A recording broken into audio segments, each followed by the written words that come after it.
हरे कृष्ण. आपल्या सगळ्यांचं स्वागत आहे भक्तशास्त्री कोर्समध्ये. आपण स्टडी करत आहोत श्रीमद भगवद्गीता. जशी आहे तशी आपण लास्ट टाइम अध्याय नंबर 18 मध्ये 8व्या श्लोकवर थांबलो होतो. तर लास्टचा जो अध्याय आहे त्याचं टायटल आहे मोक्ष संन्यास योग, आणि याच्यामध्ये आपण पहिला सेक्शन स्टडी करत होतो. श्लोक नंबर 1 ते 12 कर्मयोगाबद्दल आपण डिस्कस करत होतो. आणि कर्मयोगामध्ये आपण त्याग आणि संन्यास याची व्याख्या बघत होतो, राईट. कारण अर्जुनाने प्रश्न विचारला होता, हे महाभाव ऋषिकेश, पहिल्या श्लोकामध्ये, हे केशी निसूदन, मला त्याग आणि संन्यासाचे तत्व जाणण्याची इच्छा आहे. मग भगवंतांनी विस्तारामध्ये सांगितलं होतं की ॲक्च्युली संन्यासापेक्षा त्याग श्रेष्ठ आहे. तसं बघायला गेलं तर दोन्ही शब्द सेम आहेत, त्याग आणि संन्यास, राईट. परंतु संन्यास म्हणजे सर्वत्र सोडून या जगातनं विरक्त होणे, आणि त्याग म्हणजे या जगामध्ये राहून, जगातील वस्तूंसोबत राहून, जगातील व्यक्तींसोबत राहून कार्य करताना भोक्ता न बनता सेवक बनणे, राईट. याला म्हणतात त्यागी. म्हणजे बेसिकली भगवंताने जो अर्जुनांना दिलेला संदेश आहे तो मोस्ट प्रॅक्टिकल आहे. कारण या जगामध्ये बरेचसे लोक जे आहेत, 99.99% लोक, हे सगळे या जगातच कार्य करणारे असणार आहेत.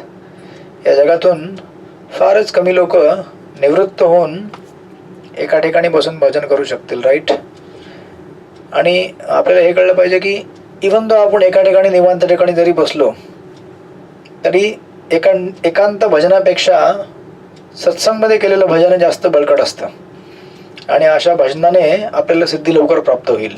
मग आपल्यासमोर अशी बरीच उदाहरणं आहेत. भरत महाराजांचं उदाहरण आहे, किंवा चित्रकेतू महाराजांचं उदाहरण आहे. अशी बरीच उदाहरणं आहेत भागवतमध्ये सुद्धा, की ज्यांनी आपल्याला दाखवून दिलेलं आहे की ह्या जगात राहून जे भजन, भक्तांसोबत राहून जे केलेलं भजन आहे ते जास्त प्रभावशाली आहे, राईट. आणि विरक्त जरी आपण या जगातनं झालो तरी विरक्ती ही पूर्णपणे शक्य नाही आहे. कारण आपण शेवटी कुठेही जर एका ठिकाणी बसलो सगळं काही सोडून, तरी आपण श्वास तर घेणार आहोत, राईट. किंवा एखादा संन्यासी जरी असेल तरी तो प्रसाद तरी घेईल, बरोबर आहे का नाही. मग त्याला जेव्हा तो लागणारच आहे ना, त्याला हालचाल तर करावी लागणार आहे. म्हणजे आपल्या क्रिया हे थांबत नाहीत. म्हणून क्रियांना त्यागण्यापेक्षा क्रियांना शुद्ध करणे हे जास्त महत्त्वाचं आहे. आणि अल्टिमेटली आपल्याला ह्या सगळ्या गोष्टीतून जेव्हा आपण पोस्ट ग्रॅज्युएट होऊन जाऊ, भक्तीचं जेव्हा उच्च शिखर आपण गाठू, तेव्हा आपण सेवाच करणार आहोत ना. मग जर आपल्याला सेवाच करायची आहे तर सुरुवातीपासून का करू नये. मग आपण ते योगा लॅडरमध्ये बघितलेलं आहे, स्टेप बाय स्टेप, राईट. म्हणून 8व्या श्लोकामध्ये जेव्हा आपण डिस्कशन करत आलो होतो, जो मनुष्य नियत कर्मांना कष्टप्रद समजून किंवा ते शरीराला क्लेश देतील या भीतीने त्यांचा त्याग करतो, त्यांच्याबद्दल असे म्हटले जाते की त्याने रजोगुणात त्याग केला आहे. असे कार्य कधीही त्यागाच्या उन्नतीच्या दिशेने नेत नसते. मग या संसारामध्ये 3 प्रकारचे त्याग असतात: तमोगुणी त्याग, सत्वगुणी राग, रजोगुणी त्याग आणि सत्वगुणी त्याग. तर श्लोक नंबर 7 मध्ये तमोगुणी त्याग दिलेला आहे. नियत कर्मांचा त्याग कधीही करू नये. मोहवश होऊन जर मनुष्याने आपल्या नियत कर्माचा त्याग केला तर त्याला तामसिक त्याग असे म्हटले जाते. समजा कोणी एखादा दारू पिऊन बसलेला आहे, मग त्याला काय माहीतच नाही ना या जगामध्ये काय करायचं. कारण त्याचं जे चित्त आहे ते कशात घुसलेलं आहे, दारूमध्ये आहे, राईट. तमोगुणाच्या आहारी जाऊन एवढ्या मोहामध्ये आहे की त्याला संसारामध्ये काय करावं काय न करावं समजत नाही. सेकंड कॅटेगरी असते रजोगुणी व्यक्ती. मग तो जरी या संसारामध्ये कार्य करत असेल, समजा एखादा व्यक्ती दारुडा नाहीये, आपल्या जबाबदाऱ्या पार पाडतोय, पण जबाबदाऱ्या पार पाडताना कष्ट होतात ना, बरोबर आहे का नाही. लग्न लावून बघितलं कधी तुम्ही? हरे कृष्ण. मग तुम्हाला तुमची असतील ना मुलं बाळं, काहींची झाली असतील किंवा काहींचे होतील आता, किंवा नातू असतील, कोणी असेल. मग तुम्हाला कळलं, अरे यार तो बहुत झंझट आहे यार, शादी बिदी करावं, पहिले मोठं करा, शाळेत घालवा, कॉलेजला पाठवा, त्यांना मोठं करा, मग त्यानंतर त्यांना सेटल करा, विवाह करा. मग तुम्हाला काय वाटतं, त्यानंतर सेटल होऊन जातात ते लोक. त्यानंतर खरी कवायत चालू होते, राईट. मग मुलं बाळं होतात, मग त्यांची काळजी करा, त्यांना मोठं करा. सो मग कधी कधी तुम्हाला असं आपल्याला वाटेल या जगामध्ये की ॲक्च्युली क्या है, बहुत कष्ट वाला चीज़ है ये काम करते छोड़ देते हैं ना सब कुछ, ये घर गृहस्थी संसार परिवार सब कुछ छोड़ देते हैं और संन्यास ले लेते हैं किंवा त्याग कर देते हैं. तर अशा त्यागाला काय म्हटलेलं आहे, रजोगुणी त्याग म्हटलेला आहे. राईट, श्लोक नंबर 8 मध्ये. आणि आपण ते डिस्कशन विस्तारामध्ये केलं होतं की अशा प्रकारचं जे त्याग आहे ते जास्त काळ टिकत नाही. बरोबर आहे, कारण फ्रस्ट्रेशनमध्ये केलेलं त्याग आहे ते. राईट, मग तुम्हाला काय वाटतं की आनंदामध्ये केलेला त्याग टिकू शकेल? नाही, कुठलाही त्याग टिकू शकत नाही जोपर्यंत त्याला आपण भगवंताशी जोडत नाही. राईट, म्हणून तसं बघायला गेलं तर ॲक्च्युली त्याग काहीच करू शकत नाही आपण, कारण आपलं काहीच नाही जगामध्ये त्याग करण्याकरता. राईट, प्रभुपाद बऱ्याचदा म्हणतात है कि एक्चुअली त्याग, अगर आप सोच रहे हैं कि मैंने संन्यास ले लिया है तो आपने किससे संन्यास लिया है, किस चीज़ को आपने त्याग दिया है? जो चीज़ आपका है नहीं उसको आप कैसे त्याग सकते हैं? राईट, हे शरीर आपलं नाही आहे, हे संसारामध्ये असणाऱ्या गोष्टी आपल्या नाही आहेत, हे घर आपलं नाही आहे, आपली बुद्धी आपली नाही आहे, हे सगळे आपण भगवंतांकरता उधारीमध्ये घेतलेली आहे. मग ज्या गोष्टी आपण दुसऱ्यांकडनं घेतलेल्या आहेत त्या आपण दुसऱ्यांना कसं देऊ शकतो रिटर्न? आय मीन टू से की त्याला त्यागू करू शकतो जी गोष्ट आपली नाहीच आहे. राईट, म्हणून श्लोक नंबर 8 मध्ये हे सांगितलं होतं की आपल्याला कष्टप्रद म्हणून कुठल्याही कार्याला रोकायचं नाहीये. मग यज्ञ, दान, तप, क्रिया या गोष्टी आपण डिस्कस केल्या होत्या. कुठल्याही प्रकारचं यज्ञ, दान, तप किंवा कुठलीही क्रिया एक तर रजोगुणामध्ये तमोगुणामध्ये टाकायची नाहीये किंवा रजोगुणामध्ये पण टाकायची नाहीये. मग त्यानंतरची नेक्स्ट कॅटेगरी जी आहे श्लोक नंबर 9 मध्ये भगवंत म्हणतात कि तो ओके, तो अभी क्या करना है फिर? तो मैं इसको तमोगुण में अगर हूँ तो मैं त्याग नहीं सकता, रजोगुण में हूँ मैं त्याग नहीं सकता, तो मुझे करना क्या चाहिए? एक्चुअली संसार में तो रहना है, काम करना है मुझे. राइट, भगवान की सेवा करते करते भी तो कठिनाई आएगी ना. भगवंतांची सेवा करताना कष्ट होतील, बुक डिस्ट्रीब्युशन करायला कष्ट होतील, प्रचार सेवा करायला कष्ट होतील, कॉंग्रिगेशन सांभाळायला तुम्हाला कष्ट होतील. कुठल्या कार्यामध्ये या जगामध्ये कष्ट नाही, प्रत्येक कार्यामध्ये कष्ट आहे. मग कष्ट भेटतं म्हणून ती गोष्ट सोडून द्यायची नाही. मग बघा भगवंत, कारण जर आपण आपले नियत कर्म जर त्यागले तर आपले शुद्धीकरण होणार नाही. राईट, कारण आपलं शुद्धीकरण कशाने होणार आहे? नियत कर्मांनी होणार आहे. मग भगवंत श्लोक नंबर 9 मध्ये म्हणतात, वाचा. कोण वाचेल? चित्रसुंदरी माताजी वाचा श्लोक नंबर 9.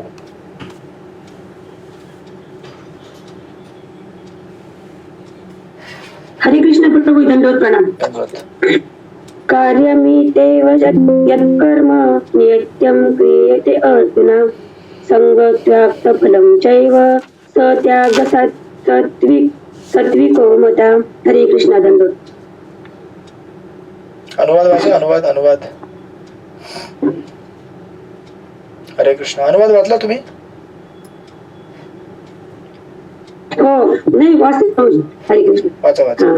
हे अर्जुना, ज्यावेळी मग नियत कर्म करायलाच हवे म्हणून करतो आणि सर्व प्रकारची भौतिक संगत आणि फलाची आसक्ती सोडून देतो, त्यावेळी त्याचा त्याग सात्विक समजला जातो. हरे कृष्णा.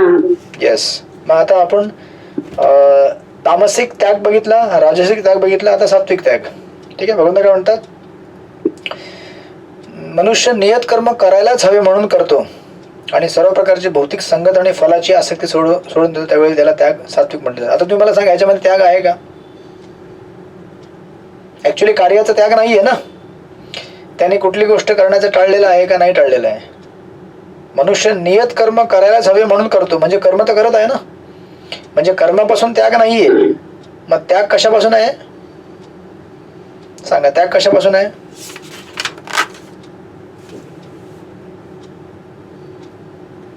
तिथे पुढे दिलेलं ना कशापासून त्याग आहे? फलापासून. हा, फळापासून किंवा त्या गोष्टीपासून मिळणाऱ्या क्रेडिट पासून. सी, असं नसतं की आता तुम्ही ग्रस्त आहात, तुम्ही ऑफिसला जाता, तुम्ही जॉबला जाता, राईट, तर तुम्हाला मग नोकरीचे पैसे भेटतात, बरोबर आहे का नाही? मग तुमच्याकरता पैसे आहेत. मग आता ब्रह्मचारी असेल तर ब्रह्मचारी सेवा करतो, कथा कीर्तन करतो, त्याला काय भेटेल? पूजाला प्रतिष्ठा भेटेल, बरोबर आहे का नाही? म्हणजे स्थूल स्तरावरती आणि सूक्ष्म स्तरावरती दोन्ही स्तरावरती आपण जेव्हा फळाचा त्याग करतो आणि फक्त आपल्याला कुठली सेवा? मेरी सेवा है, मैं करता हूँ. अच्छा, इसमें कोई अगर मुझे 4 अच्छे शब्द सुनाता है तो बढ़िया है, भगवान की कृपा से हुआ है, तो मैं इस चीज़ को भगवान को अर्पण करता हूँ. म्हणजे आपल्याला जे काही स्तुती भेटेल, जे काही चांगल्या गोष्टी लोक बोलतील ते आपण भगवंतांना अर्पण करतो, आपले गुरु महाराजांना अर्पण करतो की त्यांच्यामुळे संभव झालेला आहे. राईट. मग तुम्ही म्हणताल की मग प्रभू, आम्हाला जे पैसे भेटतात, ग्रस्त आम्ही आहोत, आम्ही धन दौलत कमवतो, ते आम्ही अर्पण करायचे, मग मग कसं चालणार घर आपलं? राईट, कारण डेफिनेशन प्रमाणे तर तसं होत आहे ना. तसं नाही. तुम्ही ऑलरेडी जेव्हा एक ग्रहस्थ जीवन जगता तेव्हा तुम्हाला माहिती आहे की या जीवनामध्ये आपल्या जबाबदाऱ्या आहेत. आपली फॅमिली आहे, कुटुंब आहे, घर आहे, घराचं पाणी आहे, पाणीपट्टी आहे, लाईट बिल आहे, अजून काय काय पट्टी आहे, काय बऱ्याच पट्ट्या आहेत. रेशन आहे, हे आहे, ते आहे, आपलं हेल्थ विमा आहे. मग भगवंतांना माहिती आहे की तुम्हाला हा खर्च लागणार आहे, म्हणून तो भगवंताने जोडून दिलेला आहे. फक्त एवढंच की आपण जेव्हा कमवतो तेव्हा आपण स्वतःला करता समजू नये. राईट. कार्य करताना करता समजावे, परंतु फळ जेव्हा उत्पन्न होईल तेव्हा करता समजू नये. आता काही लोक म्हणतील उद्यापासून जॉबला गेल्यावरती मैं तो करता नहीं हूँ, मैं घर में सो जाता हूँ, अभी जो भी आता है वो. नाही, असं नाही. आपल्याला ड्युटी करायची आहे, because that is our duty. पण जेव्हा फळ निर्माण होईल तेव्हा ते आपलं नाही आहे. आता वास्तविक बघायला गेलं तर सगळं भगवंतच करून घेत आहेत. असं नाही की मी सकाळी उठतो आणि मी आंघोळ करून मी मग रेडी होतो आणि मग मी ऑफिसला जातो, हे सगळं मी करतोय ना. नाही, तुम्ही करताय कारण तुम्हाला तुमच्या शरीरामध्ये भगवंतांनी शक्ती दिलेली आहे. तुमचे हातपाय ठीक काम करतायत कारण भगवंतांनी त्याच्यामध्ये ऊर्जा घातलेली आहे. बरोबर आहे का नाही? मग फिलॉसॉफिकल अंडरस्टँडिंग इथनं स्टार्ट होते. पण आता आपल्याला दैनंदिन जीवनामध्ये आपण एवढे गुंतून जातो की आपल्याला विसर पडतो. ॲक्च्युली करता भगवंत आहेत, म्हणून कधी कधी भगवंत एखादं काम एकदम थांबून टाकतात. मग लोकांना कळतं की अरे बाबा आपलं काम अटकलं म्हणजे आता काय झालेलं आहे, आपल्यावरती देव नाराज आहे. मग देवाला तुम्ही प्रसन्न मग आपली साधना परत ट्रॅकवरती येते. नाही, कधी कधी लूज साधना असेल तर आपल्याला कळतं की गडबड हो रहा है, मतलब साधना भगवान का भजन भक्ती क्या हो रहा है, ठीक से नहीं हो रहा है. म्हणून बघा इथे जी डेफिनेशन दिलेली आहे ते डेफिनेशन म्हणजे कर्म आपल्याला करायचं आहे, परंतु कर्मावरती आपला अधिकार नाही, कर्माच्या फळावरती आपला अधिकार नाही. मग आता कुठला श्लोक झाला गीतेमधील 2.47 कर्मण्येवा अधिकार असते मा फलेषु कदाचन. आपण विस्तारामध्ये स्टडी केलं होतं, मला वाटतं महिनाभर स्टडी केलं होतं आपण हा श्लोक. सुंदर श्लोक आहे. 4-5 त्याचे जे पार्ट आहेत ते. म्हणजे कुठल्याही केलेल्या कार्याच्या फळावरती माझा अधिकार नाही हे भगवंतांकरता अर्पित आणि भगवंतांनी करून दिलेले. जेव्हा आपण अशा प्रकारे कार्य करतो तेव्हा त्याला म्हणतात सात्विक त्याग. मग आता प्रभुपादांनी तात्पर्यामध्ये उदाहरण दिलेलं आहे. नियत कार्य कर्तव्याच्या भावनेने केले पाहिजे.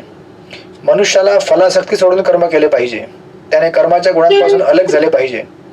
कारखान्यात कृष्ण भावनेने कर्म करणारा मनुष्य स्वतःला कारखान्यातील कार्यात गुंतवून ठेवत नाही.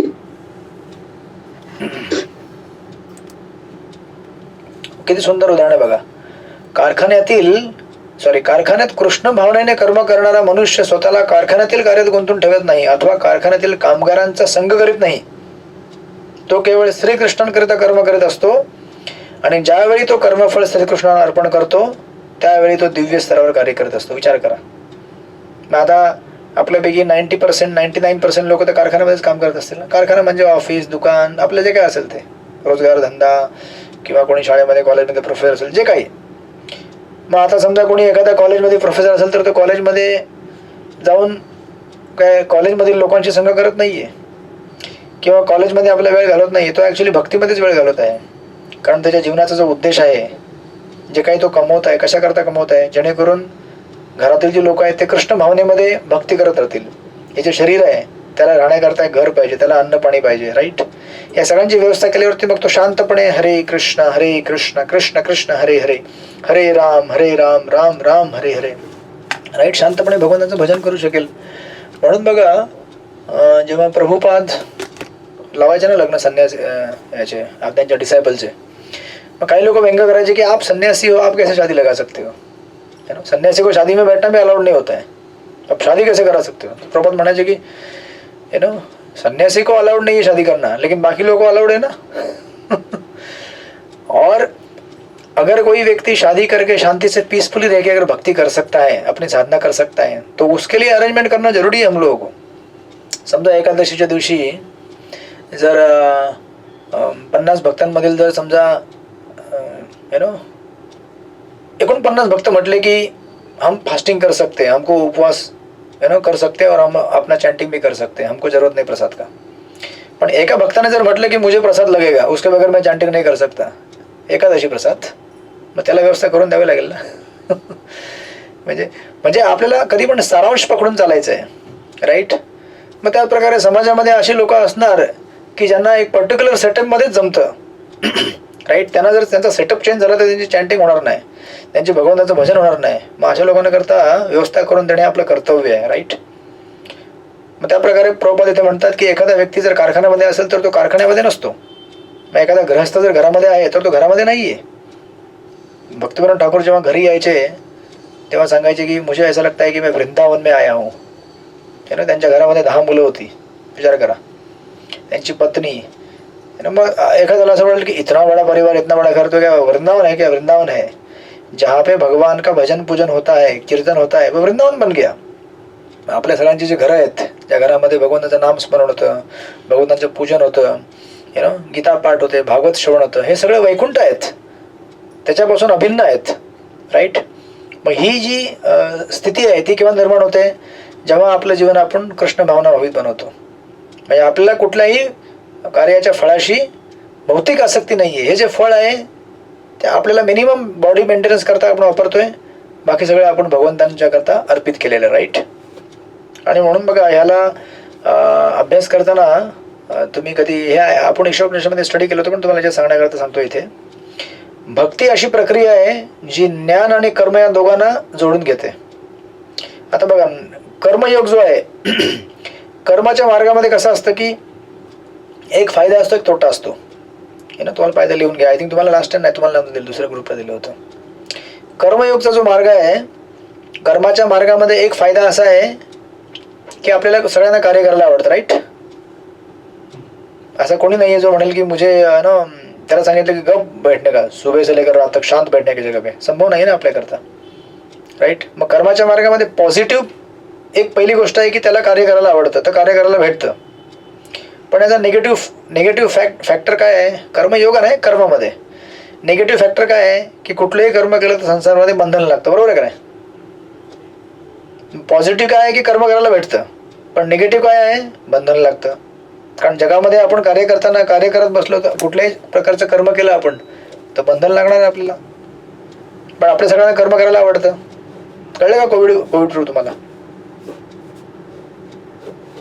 कोविड प्रूफ कळलं का? हा. मग कर्माच्या मार्गामध्ये हा प्रॉब्लेम आहे आणि हा फायदा आहे. प्रॉब्लेम काय आहे कि कर्म करेंगे तो बंधन लगता है, लेकिन पॉझिटिव्ह पार्ट काय है, कर्म करना अच्छा लगता है तो कर्म करने को मिलता है. हा झाला कर्म मार्ग. याच्या अपोजिट दुसरा आहे ज्ञान मार्ग. बरोबर आहे. ज्ञान मार्गामध्ये काय आहे? पॉझिटिव्ह पार्ट काय आहे, सॉरी पॉझिटिव्ह पार्ट काय आहे? बंधन लगत नाही. बरोबर है का नहीं? अच्छा, बंधन क्यों नहीं लगता है? नेगेटिव्ह पार्ट काय? क्योंकि काम करता है नाही कुछ. कर्म काय करतच नाही, गप बसलेला असतो तो. समजा तुम्ही जर दिवसभर एक ठिकाणी गप बसलेला तर तुम्ही काय करत नाही ना काहीच, म्हणजे जगाशी तुमचा काय संपर्कच नाही. बरोबर आहे का नाही? मग जगाशी काय संपर्कच नाही, तुम्ही काय करतच नाही, मग कुठल्या प्रकारचे गोष्टी करणार ना तुम्ही? मग दारू पिणार नाही, किंवा कुणाला शिवाय देणार नाही, कुणाला काय बोलणार नाही, किंवा कुणाचं काही घेणार नाही, कुणाला काय देणार नाही, मग तुम्हाला काहीच नाही जगामध्ये घेणं देणं. Is that right? आता आपण दिवसभर ऑफिसमध्ये कितीतरी वेळा फिरतो, बाहेर संसारामध्ये फिरतो, रिक्षा, गाडी, बस, किती लोकांचा संग करतो आपण, किती लोकांकडनं त्यांचे विचार आपण ग्रहण करतो, किंवा किती लोकांना आपण आपले विचार देतो, किंवा किती लोकांना आपण शिव्या देतो, हरे कृष्ण, मारामारी करतो. बऱ्याच गोष्टी चालतात ना जगामध्ये. हे जग असं आहे की त्याच्यामध्ये तुम्ही किती जरी चांगला व्हायचा प्रयत्न केला तरी तुम्ही चांगलं बनवू शकणार नाही, कारण जगच तसं अरेंज केलेलं आहे. इन द सेन्स की म्हणजे तुम्ही टाळू शकणार नाही. कधी तुम्ही कुणाला, कधी तुम्हाला कोण बोलेल, किंवा कधी तुम्ही कुणाला बोलाल. As soon as activity starts, मग त्या म्हणजे कर्म जेव्हा स्टार्ट होतं तेव्हा कर्माचे अनेक फाटे फुटतात मग. बरोबर आहे. किंवा आपल्याकडनं न कळत आपल्याकडनं काही अशा गोष्टी होतात ज्याने इतर दुखावतात लोक. बरोबर आहे का नाही? आपली इच्छा नसते की आपण काहीतरी बोलावं आणि समोरच्याला दुखावं, पण आपल्याकडनं न कळत होतात त्या. किंवा समोरचा असं समजून घेतो की अरे मला तो बोलून गेला. बरोबर आहे. असं तुम्ही सत्संगमध्ये असं तुमच्या किती वेळ झाला असेल ना, तुम्ही काहीतरी करत असाल आणि समोरचा बोलत असेल मेरे को बोल रहा है, मेरे को बोल रहा है. अरे तुमको किधर बोल रहा है यार, नाही मेरे को ही बोल रहा है.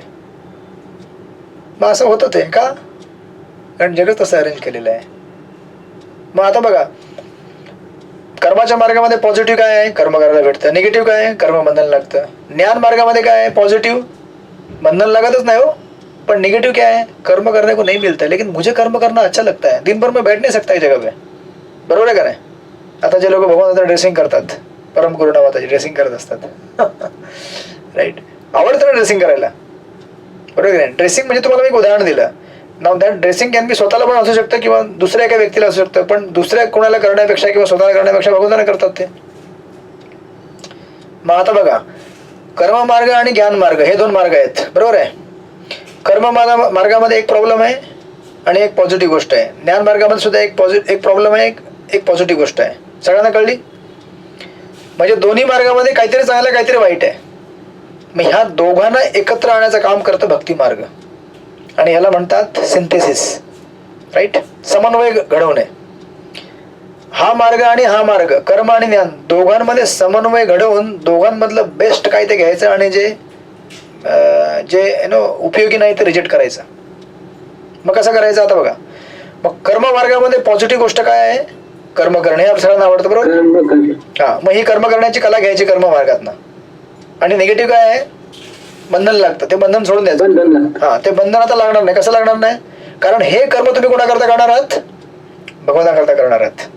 मग जसं तुम्ही ड्रेसिंग करता, तुम्ही भगवंताकरता करता, मग कर्म तर करायला भेटतं, छान सजावट करायला भेटते, आपली इच्छा आहे सजावट करायची.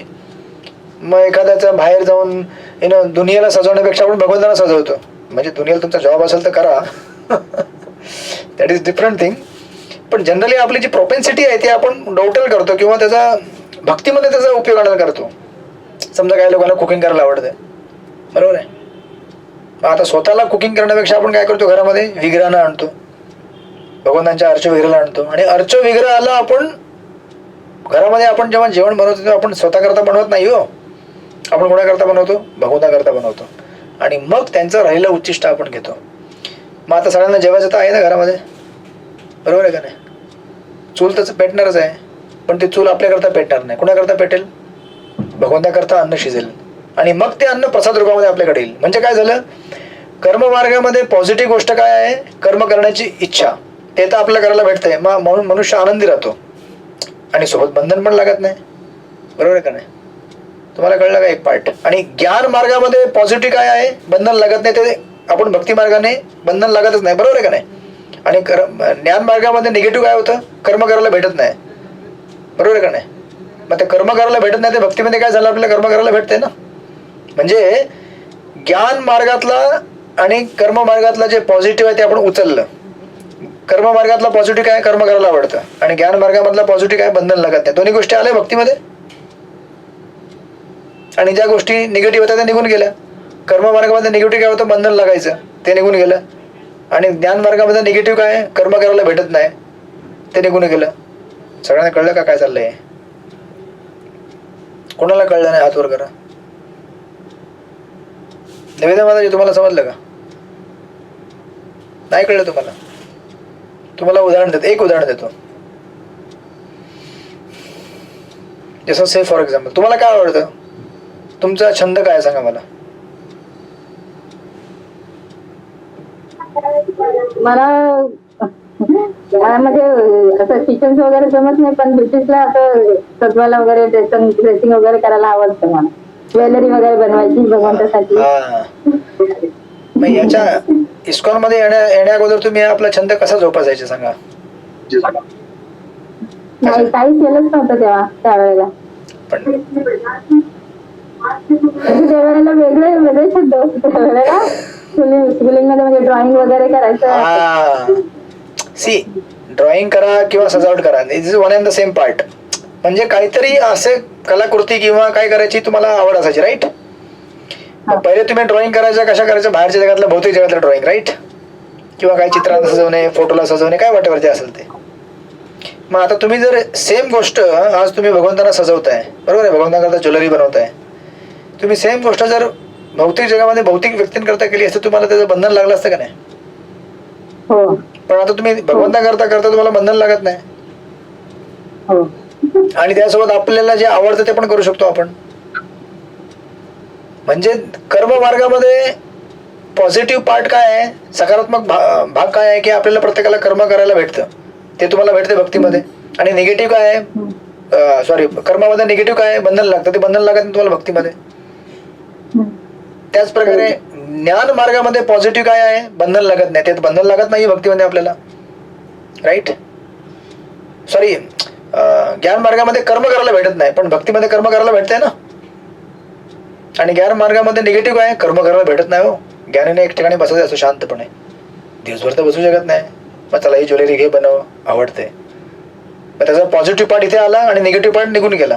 ह्याला म्हणतात भक्तीमध्ये समन्वय करणे. अशा प्रकारे कर्म आणि ज्ञान दोघांना समन्वय करून भक्ती बनते. म्हणजे भक्ती अशी ऑलरेडी भक्तीच आहे, असं नाही की कर्म आणि ज्ञानातनं काढून बाहेर भक्ती निघाली असं नाहीये. पण आपल्या ज्या या जगामध्ये ना 2 प्रोपेन्सिटी आहेत. एक तर लोकांना या जगामध्ये भरपूर भोग करायची इच्छा असते आणि भोग घेऊन झाल्यावरती कंटाळून जगाचा त्याग करायची इच्छा असते. मग भगवंत काय म्हणतात, ह्या 2 गोष्टी अशा चालत नाही एक्स्ट्रीम. कधी एकदम भोग करायचा भरपूर जगाचा आणि पकून गेल्यावरती म्हणायचं कुछ मजा नाही संसार में, मैं यहाँ से भाग जाता हूँ. जसं तो होता ना, काय त्याचं नाव होतं, कोल्ह्याचा. कोल्हा तो द्राक्ष खायला उडी मारत होता, मग त्याला द्राक्ष भेटली नाहीत. त्याने उड्या मारल्या भेटली नाही. आयुष्यभर उड्या मारल्या. शेवटला म्हणतो ऐसे थर्ड क्लास अंगूर नहीं खाता मैं. क्यों? खट्टे है वो अंगूर खट्टे हैं, तुम खट्टे है ना. खट्टा कोण हो गया, तुम हो गया ना खट्टा. मग कसं असतं की ह्या जगामध्ये ह्या 2 प्रोपेन्सिटी एक्स्ट्रीम लेवलला लोक काम करतात. एक तर भक्ती केली तर एवढी भक्ती करेल मी, आणि जर म्हणजे भोग करायला गेलं तर 1 महीना हो गया, 2 महीना हो गया, सत्संग में दिखता ही नहीं. काय हे किधर तो मजा कर रहे हो, ज्यादा भक्ती हो गया. असं एक्स्ट्रीम चालत नाही आपल्या जीवनामध्ये. बॅलन्स पाहिजे. यु नो, तुम्ही कर्म करा आपलं रेग्युलर, आणि रेग्युलर 16 राऊंड्स करा. हरे कृष्ण कृष्ण कृष्ण हरे हरे, हरे राम राम राम हरे हरे. आणि जसं जसं शुद्धीकरण आपलं होत जाईल ना, तसं तसं आपली मग चॅन्टिंगमध्ये रुची वाढेल, आणखीन चॅन्टिंग वाढेल, आणखीन वाढत जाईल. आपल्या जबाबदाऱ्या आपण पार पाडत राहायचं. असं नाही की चॅन्टिंग वाढली म्हणजे माझी जबाबदारी नाही होणार, नाही, सगळं काही होत जाईल, पण प्रोफेशनली वाढत जाणार. तर ही व्याख्या या श्लोक नंबर 9 मध्ये दिलेली आहे. राईट, कळलं सगळ्यांना. म्हणून संन्यासाची जी परिणिती आहे, म्हणजे अल्टिमेटली भगवंतांचा कन्क्लुजन काय आहे की जगामध्ये तुम्ही त्याग करू शकत नाही, म्हणजे संन्यास घेऊ शकत नाही उगाच आर्टिफिशियली कृत्रिम कि मैं सब कुछ त्याग दिया हूं. नहीं, ऐसा हो ही नहीं सकता. नाही तो फिर अभी इस्कॉनच्या जेव्हा ब्रह्मचारी सेवेला कधी जात असतात तिकडे तिकडे धाम मध्ये, जे भिक्षा मागणारे लोक सरळ पहिले इस्कॉन ब्रह्मचारीकडे येतात. ते म्हणतात की वो इसके पास पैसा रहेगा. मग एवढे पैसे जे आपण घेऊन फिरतो, कुणाकडे घेऊन फिरतो हे सगळे पैसे? एवढी करोडची उलाढाल. किंवा आता मी इथे बीबीटी मध्ये आहे, सेवा करतो इथे. लास्ट इयरचा आमचं ट्रान्झॅक्शन होता 13 करोड रुपये. राईट, 6 लाख भगवद्गीता, 13 करोड रुपयाचा टर्नओव्हर. 13 करोड आले पण असतील, मोजून पण गेले असतील. पण मला कधी वाटलं नाही पैसे माझे आहेत का 13 करोड मोजताना. जेव्हा आपल्याला माहिती असतं की मेरा नाही आहे, भगवान काय आहे, त्याने आपल्याला कधीच आपलं मन विचलित होत नाही. म्हणून मनाला जर शांत ठेवायचं असेल, मनाला विचलित होऊन द्यायचं नसेल, तर सर्वात मोठा सूत्र काय आहे, आपल्याला कळलं पाहिजे की ये मेरे लिए नहीं बना है, ये किसके लिए बना हुआ है, भगवान के लिए बना हुआ है. अगर ये भगवान के लिए बना हुआ है तो मैं क्यों लूंगा इसको. तुम्हाला माहिती ना, घरामध्ये जेव्हा तुम्हाला ताटं वाढतात जेवायला, समजा 4 लोक बसले असतील, प्रत्येक जण आपलं ताट घेऊन बसला असेल, तर मी दुसऱ्या ताटात कशाला बघणार आहे, वो मेरा प्लेट आहे, क्यों नाही. मला माहिती आहे पहिल्यापासून की प्लेट माझी नाही, त्याची प्लेट आहे, आणि त्याचा डाएट वेगळा आहे. कदाचित त्याला जास्त गुलाबजामुन रबडी खायला देत असतील, कारण त्याला युरिक ऍसिडचा प्रॉब्लेम नाहीये. मला प्रॉब्लेम आहे ना युरिक ऍसिडचा, मला देत नाहीत ते का, मला माहिती आहे माझा प्रॉब्लेम आहे, मी खाऊ शकत नाही.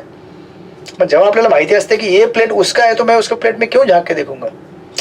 त्याच प्रकारे जगातील सगळ्या वस्तू गोष्टी या ईश्वराच्या आहेत, भगवंताच्या, आपल्याला कळेल, मग तुम्ही परफेक्ट संन्यासी व्हाल. म्हणून प्रभुपाद म्हणायचे ना की एकदा जुहूमध्ये जेव्हा एक ठिकाणी कोणतरी त्याचे शिष्य आले होते, ते म्हटले की प्रभुपादचे शिष्य म्हटले की प्रभुपाद एक योगी है, वो कहता है कि मैं पैसे को हाथ भी नहीं लगाता. आणि एकदा तो योगी झोपला होता कुठेतरी बिछाण्यावरती, आणि एक चिल्लर 1-2 रुपयाचा कॉईन पडलं होतं.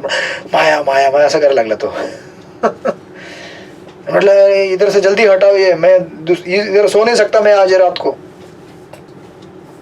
प्रभुपादांनी जेव्हा ऐकलं, प्रभुपाद म्हटलं एक काम करो, एक बड़ा सूटकेस लेके आओ पैसे का, मेरे सामने खोलो और मैं उसको ऐसे पकड़ता हूँ और मेरा फोटो खींच के भेजो. राईट, कारण प्रभुपादांना माहिती, प्रभुपाद असं का म्हणतात, कारण प्रभुपादांना माहिती आहे की कुठली गोष्ट आपली नाही हो, हे सगळी संपत्ती कोणाची आहे, भगवंतांची आहे. मग अशी जेव्हा भावना आपल्या मनामध्ये येईल तेव्हा आपण परफेक्ट संन्यासी झालेलो आहोत. अदरवाईज तुम्ही मला सांगा, प्रभुपादांनी जेव्हा मुवमेंट स्टार्ट केली इस्कॉनची, इस्कॉन मुवमेंटला पसरवणारे सर्वात पहिले डिसायपल कोण होते प्रभुपादांचे?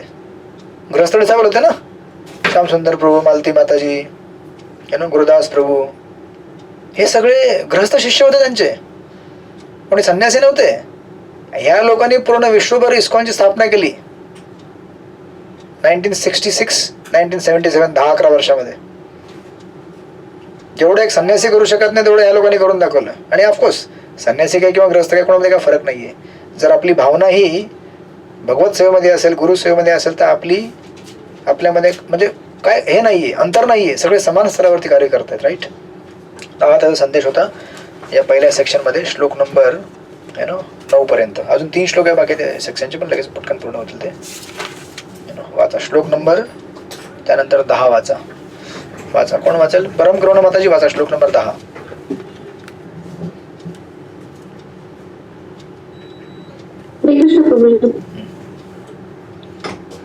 न द्वेष्टि अकुशलं कर्म कुशलेन अनुज्यते, त्यागी सत्व समाविष्ट मेधावी छिन्न संशय.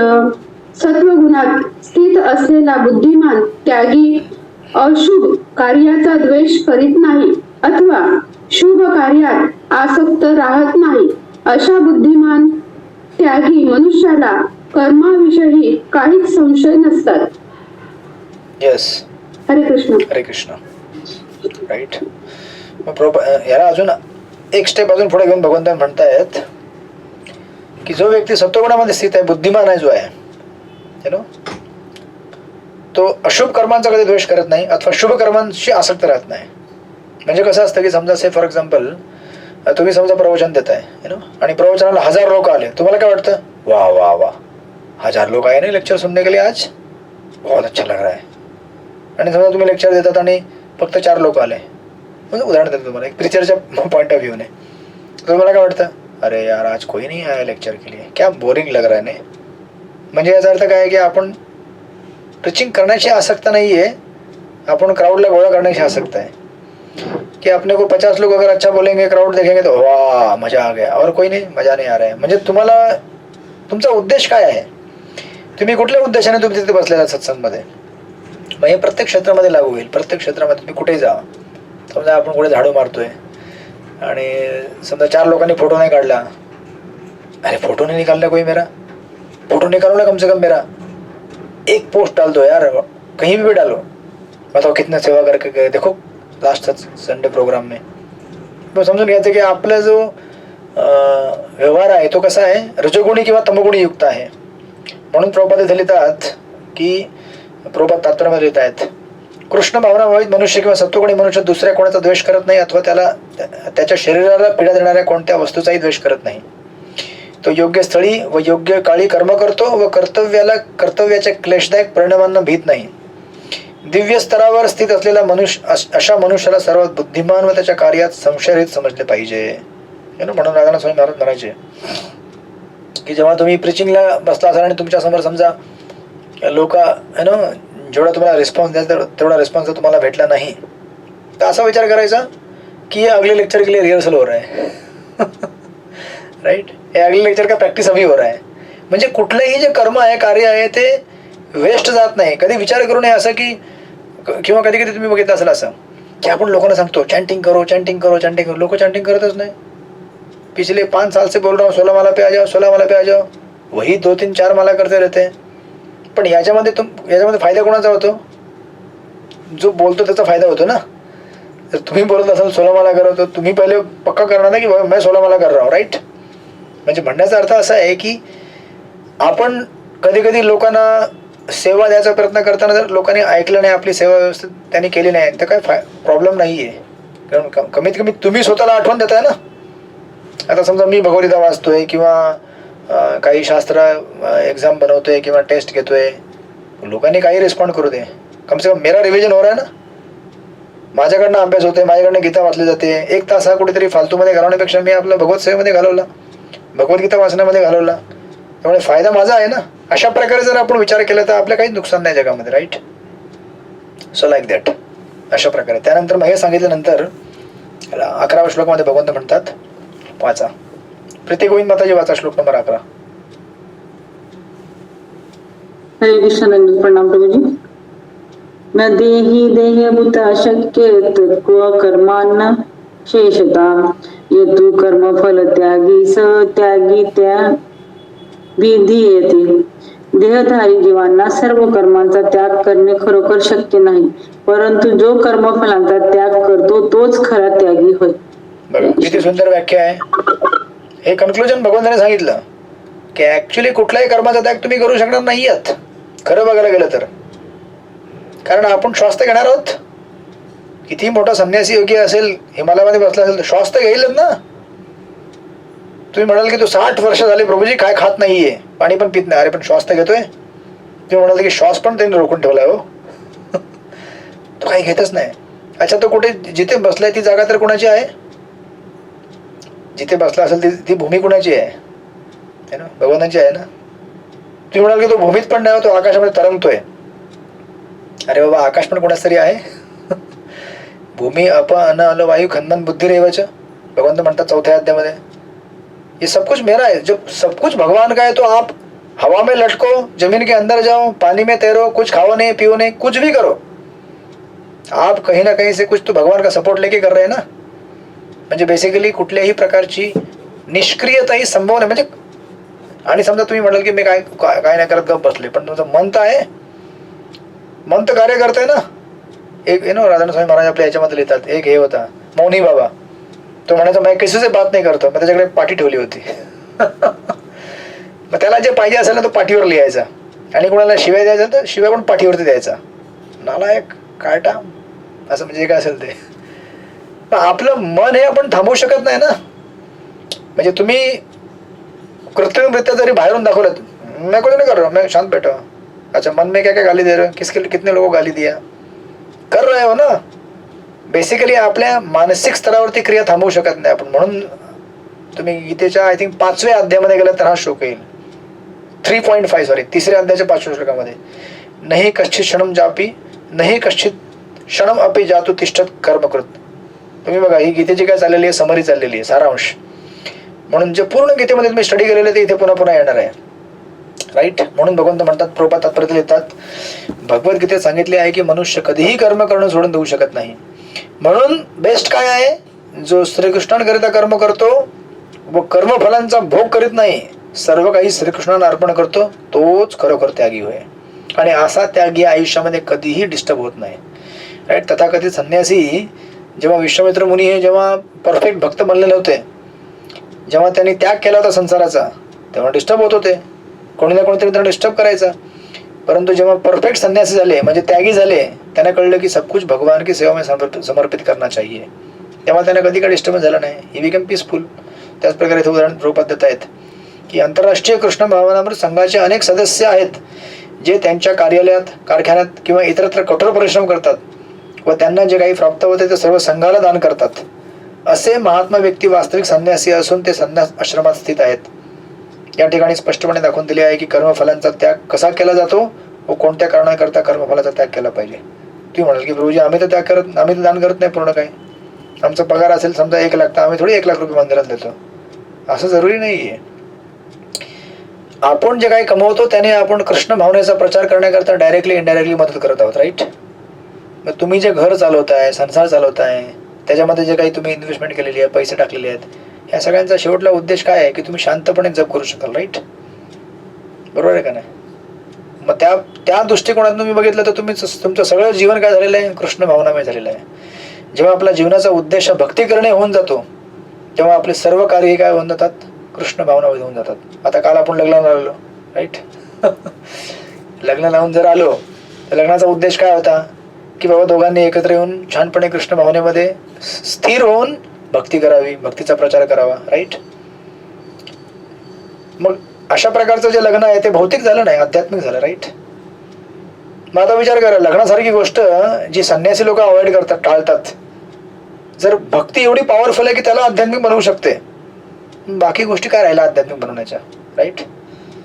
बाकी आपण जे खातो पितो, जे अंगाला लावतो कपडे, आपण सगळं काही भगवंताच्या प्रित्यर्थ होतं, कारण सर्व काही आपलं हे जीवन आहे भगवंताच्या सेवेमध्ये समर्पित झालेलं आहे. राईट.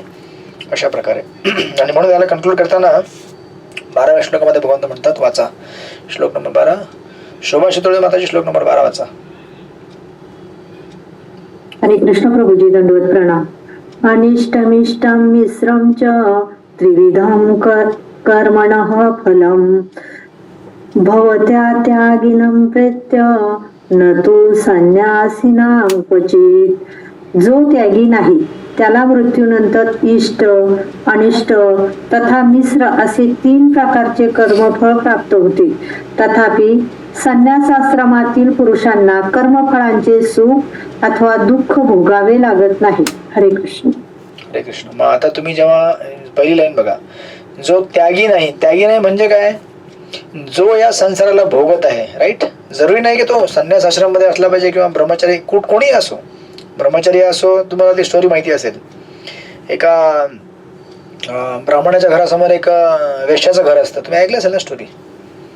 तेव्हा ती जेव्हा जीवनाचा अंत येतो तेव्हा तो ब्राह्मण जातो नरकात आणि वेश्या जाते वरच्या लोकांमध्ये.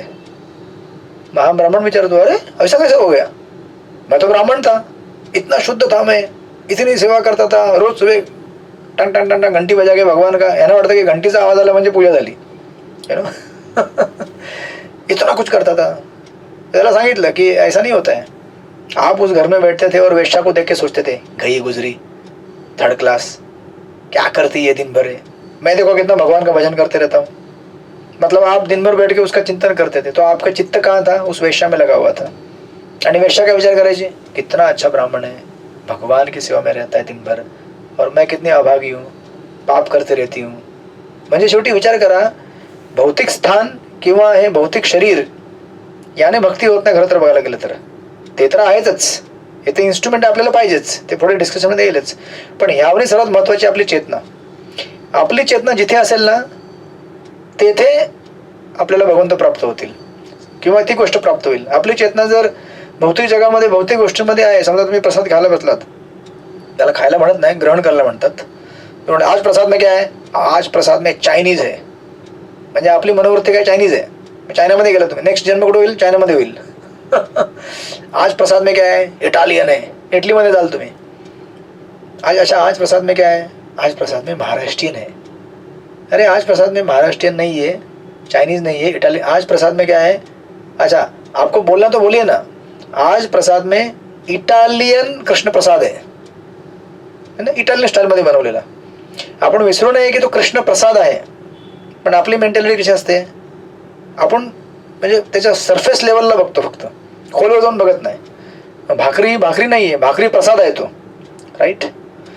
म्हणून तिथे भगवंत म्हणतात की जे लोक अशा प्रकारे या संसारामध्ये राहत नाहीत, जगाचा भोग करण्याच्या भावनेत राहतात, ते लोक काय होतात, मृत्यूनंतर त्यांना इष्ट भेटतं किंवा अनिष्ट किंवा मिश्र असे 3 प्रकारचे कर्मफळ प्राप्त होतात. आता अनिष्ट म्हणजे काय? नरकात जाणे. अनिष्ट विश्वनाथ ठाकूर सांगतात याला ट्रान्सलेट करताना, अनिष्ट म्हणजे नरकात जाणे, इष्ट म्हणजे स्वर्गात जाणे, आणि इष्ट अनिष्ट आणि तिसरी गोष्ट काय? मिश्र. मिश्र म्हणजे काय? या पृथ्वीवरतीच राहणे. आता बघा 3 डेस्टिनेशन झाले. कशा प्रकारे? भगवद्गीतेच्या आय थिंक कुठला अध्याय होता तो, कुठल्या अध्यायामध्ये आहे, आय थिंक 8व्या अध्याय का 10व्या अध्याय आहे, विसरलो मी, पण श्लोक मला आठवतोय. ऊर्ध्वं गच्छन्ति सत्त्वस्था मध्ये तिष्ठन्ति राजसा जगन्य गुणवृत्ती अधो गच्छन्ति तामसा. जे व्यक्ती रजगुणामध्ये आहेत ते पृथ्वी तलावरतीच राहतात. म्हणजे कुठली? मिश्र कॅटेगरी. जे व्यक्ती सत्वगुणामध्ये आहेत ते कुठे जातात? स्वर्गामध्ये जातात, म्हणजे इष्ट. आणि जे व्यक्ती तमगुणामध्ये आहेत ते कुठे जातात? अनिष्ट, नरकात जातात. बरोबर का नाही? पण शेवटी 3ही डेस्टिनेशन काय आहेत? क्लेशदायक आहेत. भले तुम्ही स्वर्गात जा, ते पण क्लेशदायकच आहे, जन्म मृत्यू जरा व्याधी पुन्हा पुन्हा तिथे आहे. किंवा तुम्ही नरकात जा, तिथे पण कष्ट तुम्हाला भोगायला लागणार, आणि पृथ्वीवरती राहण्यात कष्ट आहेतच इथे. म्हणून भगवान म्हणतात की जे त्यागी नाहीत त्यांना या 3 प्रकारचे डेस्टिनेशन भेटतात, इष्ट, अनिष्ट किंवा मिश्र. तुम्हाला कळलं का? गीतेची समरी चालू आहे आपली, आपण जे ऑलरेडी स्टडी केलेलं आहे, सारांश रूपात आलेलं आहे पुन्हा एकदा. पण जे संन्यास आश्रमामध्ये आहेत त्यांना कर्मफलाचे सुख अथवा दुःख भोगावे लागत नाही. अच्छा, आता संन्यास आश्रम म्हणजे काय? संन्यास आश्रम म्हणजे असं नाही की त्यांनी भगव परिधान केलेलं आणि संन्यासामध्ये नाही. संन्यास आश्रम म्हणजे त्या व्यक्तीची जी भावना आहे, मग तो ग्रस्त असेल किंवा वानप्रस्थी असेल किंवा ब्रह्मचर्य असेल, कोणी असेल, ज्याची भावना ही त्या वेश्येप्रमाणे असेल. मग तुम्ही म्हणाल प्रभूजी वेश्येची भावना कशी, ती उदाहरण तुम्हाला दिलं होतं ना आता. ती विचार करते की किती छान सेवा करतोय हा, किती भगवंताच्या सेवेमध्ये आहे, कधी मला सेवा अशी प्राप्त होईल. याला म्हणतात संन्यासी. बेसिकली आपल्या मानसिक स्तरावरती आपण ज्या विचाराने राहतो त्याने आपला आश्रम निश्चित होतोय. ऍक्च्युली बघायला लागलं तर शरीराने आश्रम डिसाईड होत नाही की मी ग्रस्तामध्ये आहे, तुम्ही ग्रस्त नाही. तुमची भावना जर वृंदावनमध्ये असेल, तुम्ही वृंदावनमध्ये आहात. म्हणून तर भक्तिविनोद ठाकूर म्हणायचे ना की मैं जब भी घर में आता हूँ मुझे लगता है मैं वृंदावन में एंट्री कर रहा हूँ. Right. So this is the वे.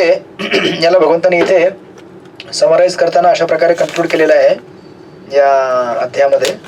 आणि इथे तुम्ही जर तात्पर्यात बघितलं असेल, तात्पर्यामध्ये प्रभुपाद लिहितात, श्रीकृष्णांशी आपला संबंध आहे या ज्ञानाने जो कृष्ण भावना भावित मनुष्य कर्म करतो तो नित्य मुक्त आहे. म्हणून मृत्यूनंतरही त्याला आपल्या कर्माची सुखदुःख रूपी फळे भोगावी लागत नाहीत. राईट. अशा प्रकारे मग तो कोणी असेल, डिवोटी, वानप्रस्थ, ग्रहस्थ, संन्यासी, त्याला म्हटलं जातं संन्यास आश्रम. म्हणून लक्षात ठेवा, कधी पण तात्पर्यानं भगवद्गीता श्लोकांना समजण्याकरता आपल्याला तात्पर्य फार महत्वाचं असतं. राईट. अदरवाईज तुम्ही म्हणाल की हो संन्यासी म्हणजे ते भगवे कपडे घालून येतात ते लोक. नाही नाही नाही, ते तर आहेतच, पण त्यांची पण भावना जर आध्यात्मिक नसेल तर ते पण भौतिक जगामध्ये आहेत त्या ब्रह्मांडाप्रमाणे. राईट. अशा प्रकारे. तर हा आपला पहिला सेक्शन इथे पुरा होतो कर्मयोगाचा, या श्लोक नंबर 12 पर्यंत. राईट. 12 पर्यंत. कोणाला काही प्रश्न?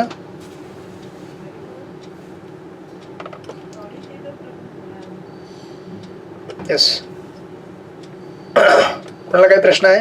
बोला. कोणाला काही प्रश्न असेल तर बोला. माताजी बोला. प्रभूजी मी ना महाभारत ही सिरियल बघत होते. महाभारत ही सिरियल बघत होती. मग त्यात आहे ना हे शेवटचा टॉपिक चालू आहे असं, हे 5 पांडव स्वर्गाला जातात. 5 पांडव स्वर्गाला जात असतात. स्वर्गाला जाता अगोदर द्रौपदी जाते, त्यानंतर मग नकुल, सहदेव, भीम असे 4 भाऊ जातात. त्यानंतर मग युधिष्ठिर कसं तो स्वर्गाला पोहोचतो. स्वर्गाला पोहोचल्यानंतर मग तो बघतो की मग विचारतो की दुर्योधन आधीच पोहोचलेला आहे बॉस आमच्या अगोदर, आणि माझे भाऊ मला दिसत नाहीये. मग ते यमराजाला विचारतात. मग यमराज त्यांना दाखवतात. मग त्यांचे जे 4 भाऊ असतात हे नरकामध्ये यातना सहन करत असतात. मग ते म्हणतात की असं, आणि दुर्योधन हा आहे तर स्वर्गामध्ये असतो. मग त्यांना विचारणा करतात की आम्ही तर असं काही केलेलं नाही भाऊ, असं तरी पण आम्हाला नरक यातना काय भाऊ असं भोगावी लागते, आणि दुर्योधनाने तर किती अनिष्ट केलेलं आहे तरी तो आज स्वर्गामध्ये आहे. पण मग जेव्हा काय म्हणतात यमराजा त्यांना सगळं दाखवतात की तुम्ही असं केलेलं आहे, जसं द्रौपदीने एक उच्चार केलेला असतो, अंधे का पुत्र अंधा. नंतर मग भीमाचं सांगितलेलं होतं की भीमाने कसं दुर्योधनाच्या मांड्या फोडलेल्या होत्या. असं म्हणजे प्रत्येकाचा एक एक भाग दाखवला बॉसदानी यांनी हे कार्य केलेलं आहे. पण जेव्हा जे सगळं चालत होतं युद्धभूमीवर, आता भीमाने जरी काही दुर्योधनाच्या ज्या मांड्या फोडलेल्या होत्या ते पण भगवंतांच्या सांगण्यानुसार भगवंतांनी त्यांना इशारा केला की असंच आहे. पण मग ते कर्म त्यांना कसं लागलं? मग कर्माचाच आपण एक भाग आला ना. भगवंतांच्या सांगण्यावरून त्यांनी ते कर्म केलं, मग त्याचं फळ त्यांना भोगावे लागलं बस. येस. मग ते बी.आर. चोपडाने उत्तर दिलं नाही. प्रत्येकाची अरे कृष्ण. आता तो नाही म्हटलं ते बी.आर. चोपडाने त्याचं उत्तर दिलं नाही का? अरे कृष्ण. महाभारतात नाही, त्यानंतर दाखवून म्हणजे तेवढा वेळ झाल्यानंतर मग ते सगळे स्वर्गाला भेटले, आणि मग नंतर सगळे म्हणजे एका ठिकाणी, आणि मग स्वर्गात आनंदाने सुख. पण मग माझा आपण जे काही कार्य करतो त्याचं कर्मफळ, समजा आपण भगवंतांसाठी करत असू किंवा ते आपल्याला मिळतं बा असं ते त्याचं कर्मफळ. पण ते स्वर्गात एकत्र राहिले का नंतर आनंदाने? बघा, याला मी एक जे उत्तर ऐकले त्याचं तुम्हाला स्टँडर्ड उत्तर सांगतो. महाभारत आणि श्रीमद भागवतम हे दोन्ही वेगवेगळ्या अँगलने प्रोटेक्ट केलेले आहेत. महाभारतामध्ये ऍक्च्युली बघायला गेलं तर पांडवांनी स्वर्गात जायलाच नाही पाहिजे ना. ते तर भगवंताचे भक्त आहेत, शुद्ध भक्त आहेत ना. त्यांनी ऍक्च्युली कुठे जायला पाहिजे? म्हणून बघा तुम्ही ह्याच्यामध्ये श्रीमद भागवत मध्ये जेव्हा तुम्ही अध्याय नंबर 15 जेव्हा तुम्ही बघाल, पांडवाज रिटायर टाइमली है ना, प्रथम स्कंद, त्याच्यामध्ये ते कुठे असं दिलं नाही की ते स्वर्गात गेले म्हणून. दिले का? नाही. तिथे काय सांगितलेलं ते गेले कुठे? भगवत धामाला गेले. बरोबर आहे का नाही? बरोबर ना? मग आता विचार करा, तुम्ही म्हणाल की मैं ऐसा क्यों? सी, नाही प्रभूजी, माझ्या दृष्टीने कर्माचा भाग सांगते मी, कसं कर्माचं सांगतोय तुम्हाला मी. मग कसं असतं की महाभारत हे कर्मकांडीय दृष्टिकोनातून दिलेलं शास्त्र आहे. कर्मकांडीय.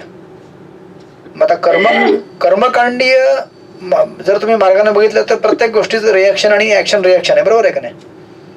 मग बरोबर आहे. मग द्रौपदी जर हसली असेल तर मग काय आहे? ते कर्म आहे ना. जेव्हा आता ऑफकोर्स ते मी महाभारतामध्ये प्रॉपरली स्टडी करून बघितलं नाही की द्रौपदी म्हटली का असं की अंधे का पुत्र असा वॉट एव्हर जे काय असेल त्यांनी म्हटलं असेल ते दुर्योधनला म्हटली असेल, आहे का नाही? ते आता टीव्ही सिरियल मध्ये डायलॉग बनवताना ते बोलतात, ते म्हणजे जास्त एक्सपांड करून बोलतात. बरोबर आहे का नाही? पण हे निश्चित आहे, महाभारतामध्ये ते एका प्रसंगात वाचलेलं आहे मी की जेव्हा दुर्योधन जेव्हा इंद्रप्रस्थाला आला होता आणि जेव्हा तो त्याने ना ते असतात ना काचेचं पूर्ण हे असतं, पारदर्शक लादी असते, हा, तर त्याला पाणी समजून आपली धोती वर केली होती हाताने. म्हणाले पाणी. मग नंतर त्याला कळले की अरे पाणी नाही तर काच आहे. मग सगळे हातले होते वरना, सगळे पांडव सगळे हसत होते, द्रौपदी पण हसत होती, सगळे हसत होते. मग तेव्हा युधिष्ठिरने सांगितलं हे जास्त हसू नका रे, बस झालं आता. मग आता त्या ठिकाणी एक ठिकाणी असं सांगितलं जातं की हे सगळे पांडव हे सगळे भगवंतांच्या अधीन कार्य करतात. राईट? सगळे पांडव हसले पण कशा करतात? भगवंतांच्या प्रेरणेने हसले. बरोबर की नाही? भगवंतांना प्रेरणा दिली तुम्ही हसा, जेणेकरून हे महाभारताचं कार्य पुढे जाईल. म्हणजे जेव्हा द्रौपदी हसेल तेव्हा दुर्योधनाला राग येईल, तेव्हा दुर्योधन षडयंत्र करेल आणि सो मग भागवत मध्ये ते पुढे सांगितलेलं आहे की ते शेवटला भगवत धामला गेले. मग आता भागवतम जे आहे ते प्युअरली शुद्ध भक्तांच्या अँगलने, आणि महाभारत हे कर्मकांडीय तत्वानुसार दिलेलं आहे. मग आता कर्मकांडीय तत्वामध्ये काय ऍक्शन रिॲक्शन असतात. तुम्ही काय केलं तुम्हाला त्याचे रिॲक्शन भेटणार, आणि जे चांगलं केलं त्याचं तुम्हाला पुण्य भेटणार. असं कधी होत नाही की पुण्याने पाप कॅन्सल होतं. बरोबर आहे का नाही? असं कधी आहे का पुण्याने पाप कॅन्सल होतं? कधी ऐकलं तुम्ही किंवा वाचलंय कुठे? प्रायश्चित्त असतं नक्कीच, पण असं नाहीये की मी जर 10 लोकांना मारलं असेल तर मी 10 लोकांना, जर मी 1 लाख लोकांना अन्न वाटेल तर मला 10 लोकांना मारण्याची शिक्षा होणार नाही, असं नसतं ना. बरोबर आहे का नाही? कर्मकांडीय स्तरावरती हे सगळे नियम लागू पडतात. पण त्या अँगलने बघायला गेलं तर जे सगळे कौरव मारले गेले ते युद्धभूमीवरती मारले गेले ना. म्हणजे युद्धभूमीवरती जो काही आपला प्राण त्याग करतो त्याला तर स्वर्ग भेटतच, हे माहितीच आहे सगळ्यांना. हे तर भगवान म्हणतात दुसऱ्या अध्यायामध्ये. मग त्या अँगलने ते लोक स्वर्गात गेले. बरोबर? म्हणून लक्षात ठेवा, कर्म आणि कर्म किंवा कर्मकांडाशी जोडलेल्या सगळ्या ज्या ऍक्शन रिॲक्शनच्या प्रतिक्रिया आहेत ना, या फार जटिल असतात. यांना एवढं इझिली सॉल्व्ह करता येत नाही. म्हणून बघा, जे भगवंतांचे भक्त असतात ना, त्यांच्यात जनरली तुम्ही असं बघितलं असेल की भगवंतांच्या भक्तांना जर ह्या सगळ्यांना बाहेर पडायचं असेल, म्हणजे गीतेच्या दुसऱ्या अध्यायात दिलेलं आहे ना, योग कर्मशु कौशलम, आपल्या सगळ्या ज्या क्रिया आहेत किंवा कर्म आहेत ते जेव्हा भगवंतांना अर्पण करतो, good bad everything, then Krishna takes care and resolves it. पण जेव्हा तुम्ही भगवंतांना अर्पण करत नाहीत तेव्हा चांगली गोष्ट का असो ना किंवा वाईट, दोन्ही आपल्याला बाध्य आहेत या जगामध्ये. म्हणजे त्या अँगलने बघितलं तर मग हे दोघं इलिजिबल होते तिथे जायला. मग भले त्यांनी काही पार्ट बेकार केला होता आणि काही पार्ट चांगला. तुम्ही म्हणता की भगवंतांच्या पांडवांनी ह्याच्याकरता केलं होतं, राईट? पण कर्मकांडीय अँगलने जर तुम्ही बघितलं तर त्याच्यामध्ये भगवंत नसतात ऍक्च्युअली बघायला गेलं तर. तुम्ही जर पहिले 6 अध्याय गीतेचे वाचले असतील त्याच्यामध्ये ब्रह्म म्हणून सांगितलेलं आहे. भगवंत सांगितलंच नाही ऍक्च्युली. कारण कर्मयोग कसं असतो, कर्मयोगाला जास्त चिंता असते, मेरा कर्म अच्छा होना चाहिए, मेरा कर्म अच्छा होना चाहिए. अच्छा, आपका कर्म अच्छा कैसे होगा? नहीं, मैं अच्छा बोलता हूँ, मैं झूठ नहीं बोलता, मैं किसी के साथ लड़ाई नहीं करता हूँ, मैं सब अच्छा रहता हूँ. अशाने कर्म साफ होतं का? नाही होत. ऍक्च्युली बघायला गेलं कर्म साफ होत नाही. जेव्हा भगवंताला अर्पण होतं तेव्हा साफ होतं ते. पण कर्मकांडीय अँगलने बघायला गेलं तर मग हे सगळे ऍक्शन रिॲक्शन त्याच्यामध्ये येणार. बरोबर आहे का नाही? पण तुम्ही कर्मकांडीय अँगलने बघितलं तर हा रिझल्ट आहे, स्वर्गाला गेले ते लोक. इवन पांडव पण स्वर्गाला गेले, जबकि पांडव को स्वर्ग नहीं जाना चाहिए. पांडव को कहाँ जाना चाहिए? वैकुंठ में जाना चाहिए, क्योंकि भक्ती की आहे. पण एखादा जो कर्मकांडामध्ये गुंतलेला व्यक्ती आहे त्याला जर हे शास्त्र समजत असेल तर तो कर्मकांडी भावने समजेल. जसं फॉर एक्झाम्पल शिवपुराणामध्ये सांगितलं असतं शिवजी महान आहे. शिवजी महान म्हणजे सबसे महान भगवान कौन है? शिवजी है, शिवपुराण में कहा जाता है. गणेश पुराण में कहा जाता है गणेश सबसे महान है. दुर्गा में कहा जाता है दुर्गा सबसे महान है, उसके ऊपर कोई नहीं है. असं का सांगितलं जातं? जबकि आपल्याला माहिती आहे की विष्णू श्रेष्ठ आहे. बरोबर आहे का नाही? मग असं याकरता सांगितलं जातं जेणेकरून त्या देवी देवताचा जो उपासक आहे त्याला त्याच्या देवतेमध्ये श्रद्धा प्राप्त होईल म्हणून. कारण मी जर शिव उपासक आहे तर मी शिवजीची उपासना करणार आहे. मी विष्णूची उपासना करायला अजून तयार नाहीये. आणि जर मला सांगितलं नाही की शिव महान नाहीये तर मला आवडणार नाही ते, कारण माझी श्रद्धा कोणामध्ये आहे? शिवमध्ये आहे, बरोबर आहे. पण सगळ्यांचा सार जे आहे भागवत पुराण किंवा वेदांत अल्टिमेटली ते काय सांगतं? विष्णू महान आहे. पण तोपर्यंत प्रवास करायला त्याला वेळ लागेल ना, तिथे येईपर्यंत त्याला वेळ लागेल. म्हणून स्टेप बाय स्टेप आहे. जिसकी श्रद्धा जो है उधर ही रहेगा वो. उद्या तुम्ही जर समजा गणेश पूजकला सांगितलं की तुमको कल से गणेश की पूजा नहीं करनी है, तुमको भगवान की भक्ती करनी, विष्णू की चॅन्टिंग करनी, तो म्हणा चॅन्टिंग वेटिंग नाही जमता मेरे को, सब नाही करूंगा. मग काय होईल? चॅन्टिंग पण बंद झाली, विष्णू पूजा पण बंद झाली, म्हणजे तो करतच नाहीये. मग त्याचं नुकसान आहे ना. आय थिंक आपण पहिले पण डिस्कस केला होता. म्हणून सारांशमध्ये बघायला गेलं असेल, जेवढं मला समजलेलं आहे, ह्याला अजून बरेच डेप्थमध्ये आन्सर असतीलच. पण जेव्हा तुम्ही कर्मकांडीय स्तरावरती बघता तेव्हा त्याचे रिझल्ट कर्मकांडीय स्तरावरती भेटणार. मग कर्मकांडीय स्तरावरती म्हणजे कर्मांना ऍक्शन रिॲक्शन असते. मग पांडवांनी जर समजा त्याला जर त्या प्रकारे ट्रीटमेंट दिली असेल, त्यांना ती ट्रीटमेंट भेटली, हे त्याचं उत्तर आहे. पण ऍक्च्युली बघायला गेलं तर भक्तीच्या अँगलने बघायला गेलं तर पांडवांनी हे सगळं कशा करता गेलं? तुम्ही जसं म्हणताय भगवानाचे प्रत्यर्थ केले ना. पण तुमचं एक्सप्लेनेशन हे कशाला लागू पडतंय? भक्ती मार्गाला लागू पडतंय. म्हणजे भक्तीच्या अँगलने बघितलं तर ते लिबरेटेड आहेत, मुक्त आहेत. आणि अकॉर्डिंग टू भागवतम ते स्वर्गात नाही गेले. कुठे गेले? भगवत धामाला गेले. पण कर्मकांडीय स्तरावर असलेल्या लोकांना जर सांगितलं की पांडव हे स्वर्गात गेले, सॉरी भगवत धामला गेले, तो कोणी ऐकणार आहे का? ते म्हणतील भगवत धाम क्यों जाने का, हमको नहीं जाने का, हमको भगवत धाम, हमको तो स्वर्ग में जाना है, भोग करना है. त्याचा एक व्यक्ती प्रबोधन भेटला होता, तो म्हटलं की अच्छा आपने एक बुक लिखा है easy journey to other planets. प्रबोधन म्हटले की हाँ आप जा सकते हो दूसरे सारे ग्रहों में, किससे? योग कर्म जो भी अपने हिसाब से. तो म्हटलं की अच्छा तो मैं वहाँ मंगल ग्रह जाके वापस पृथ्वी में आ सकता हूँ क्या? प्रबोधन म्हटले क्यों आने का वापस, जब जाओगे तो वापस क्यों आने का?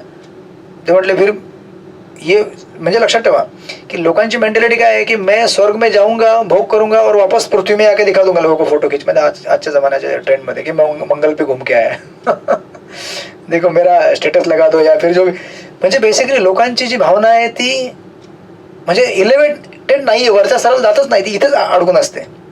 मग अशा लोकांना तुम्ही काय सांगणार? भगवत धाम क्या होता है, भगवान के घर क्यों जाना है, चैंटिंग क्यों करना चाहिए? ह्या लोकांना काय सांगायला लागतं? नाही नाही, तुम गणेश पूजा करते रहो, तुम देवी की पूजा करते रहो. आता ते पण बंद करून टाकेल तो.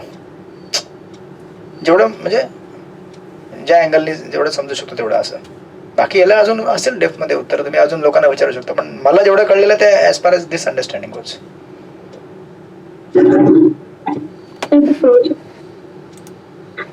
ठीक आहे, मग आपण थांबूया इथे. बुधवारी क्लास आपला होणार नाहीये, आपला क्लास आपला नेक्स्ट शुक्रवारी होईल. ठीक आहे, शुक्रवारी आपण भेटूया. उद्या परवा मी 2 दिवस थोडा एक शॉर्ट ट्रिपला चाललोय जगन्नाथपुरीला. एका भक्तांचे विग्रह आणायचे आहेत, तर तो म्हटला की तुम्हीच या, तुम्ही आल्याशिवाय मी येणार. म्हटलं ठीक आहे चलो. मग 2 दिवस जाऊन ते विग्रह घेऊन बुधवारी रात्री येईन मी, सॉरी गुरुवारी. मग आपण शुक्रवारी क्लास करू परत. ठीक आहे, हरे कृष्ण. म्हणून आपण हे प्रश्न बी आर चोपडांना पण विचारलं पाहिजे. हरे कृष्ण. पण ऍक्च्युली तसंच आहे, ते कर्मकांडीय स्तरावर असलेल्या लोकांना भक्ती काय कळणारच नाही. म्हणून तुम्ही जर बोललात ना कोणाला की आपल्याला आपल्या जीवनाचा उद्देश काय, वैकुंठ को जाना है, तर म्हणतात क्यों जाना है वैकुंठ को, इधर ही मजा आ रहा है ना, इधर ही सब कुछ मिल रहा है, तो वैकुंठ को क्यों जाने का? ते लोक ऐकत नाहीत. म्हणून जो ज्या स्टेजला क्वालिफाईड आहे त्याला त्याच उत्तर पडतं. बोला माता. प्रभूजी, बोला बोला बोला बोला बोला. माझा एक प्रश्न आहे प्रभूजी.